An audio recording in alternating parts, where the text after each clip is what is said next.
orang yang konon katanya saksi kuat yang bisa membatalkan status tersangka 3 orang ini yang katanya Rigi selalu atau 24 jam ada dalam counter handphone. Ini juga merupakan satu kejanggalan malah buat kita, karena kita sama-sama tahu kita mengajukan gugatan pra peradilan atas ditetapkan tersangkanya klien kita.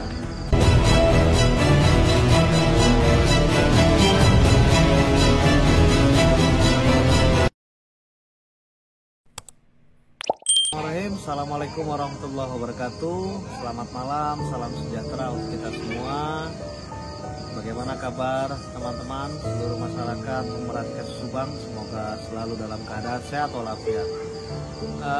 Baik, hari ini saya ada beberapa kiriman pertanyaan dari Kang Heri, YouTuber kasus Subang, yang tidak pernah lelah mengawal kasus Subang.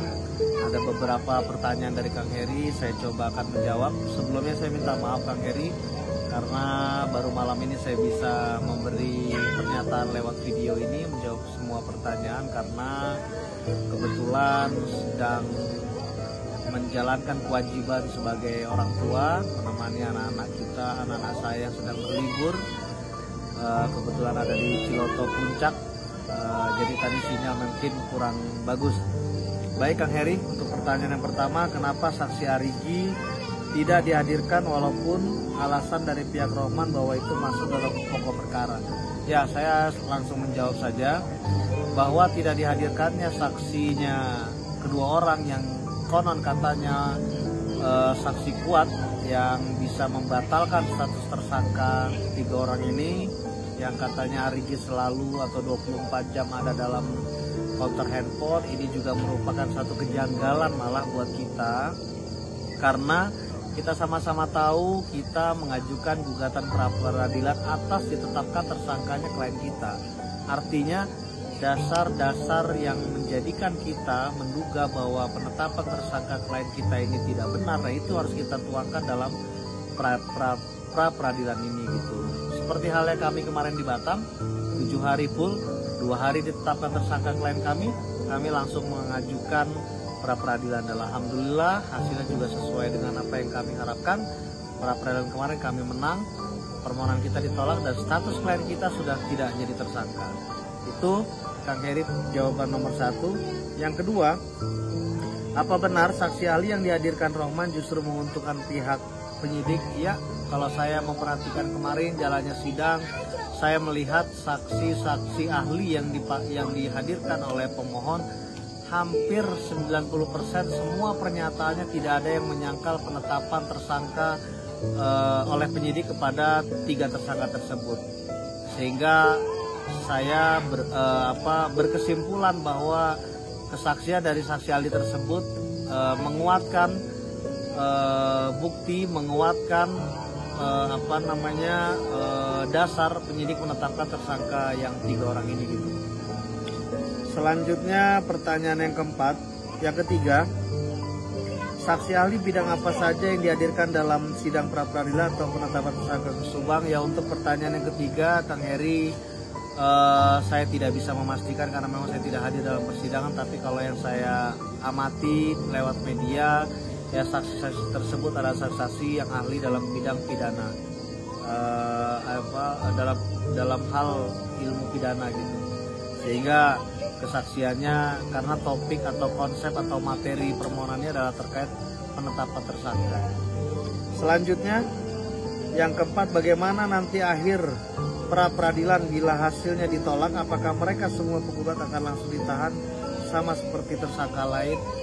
Untuk pertanyaan yang keempat, itu yang kita semua harapkan dan kami harapkan, karena setelah pra peradilannya apabila putusannya nanti ditolak, dan maka penyidikan terhadap 3 tersangka pasti akan dituntaskan oleh kepolisian, dan kami berharap, kami juga memohon kepada polisi untuk segera ditangkap 3 tersangka ini gitu.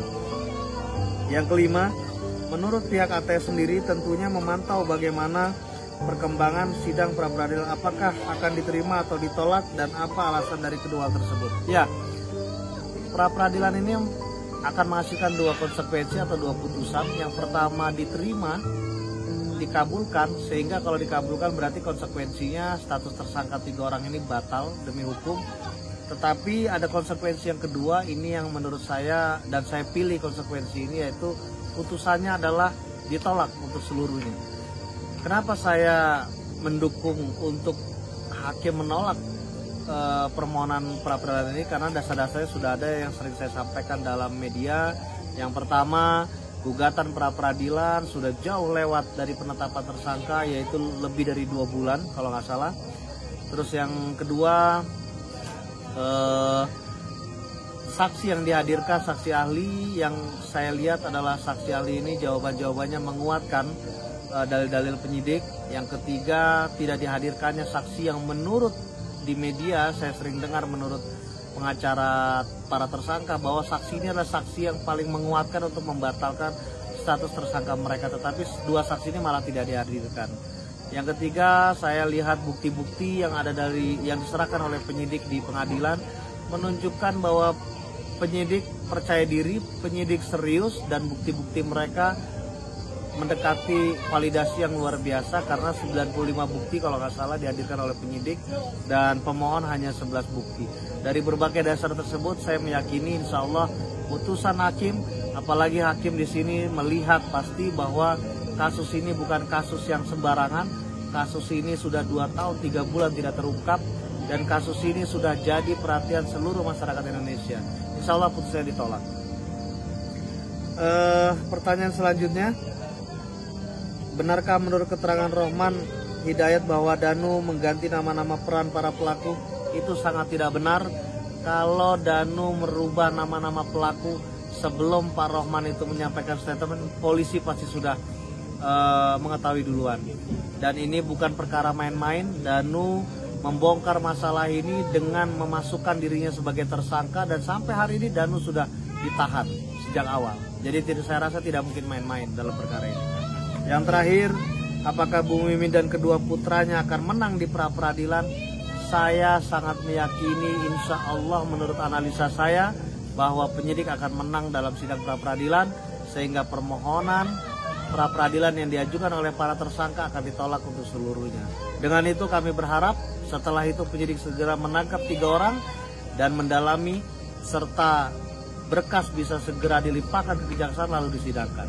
Demikian Kang Heri, demikian teman-teman semua, apa yang ditanyakan sudah saya jawab. Mari kita doakan insya Allah besok apabila hari Selasa benar infonya akan ada putusan, insya Allah kami dari Atis Lombok akan hadir ke sana untuk ikut melihat dan mendukung kepolisian. Terima kasih, mari kita doakan untuk hasil yang terbaik. Mari kita doakan agar para korban mendapatkan keadilannya, para keluarga korban juga mendapatkan keadilan, di mana kasus ini bisa segera diungkap, segera terselesaikan, dan para tersangka bisa segera ditangkap dan dihukum sesuai dengan fungsi dan tugasnya masing-masing. Terima kasih Kang Heri, terima kasih seluruh masyarakat Indonesia. Salam hormat dari kami, keluarga dari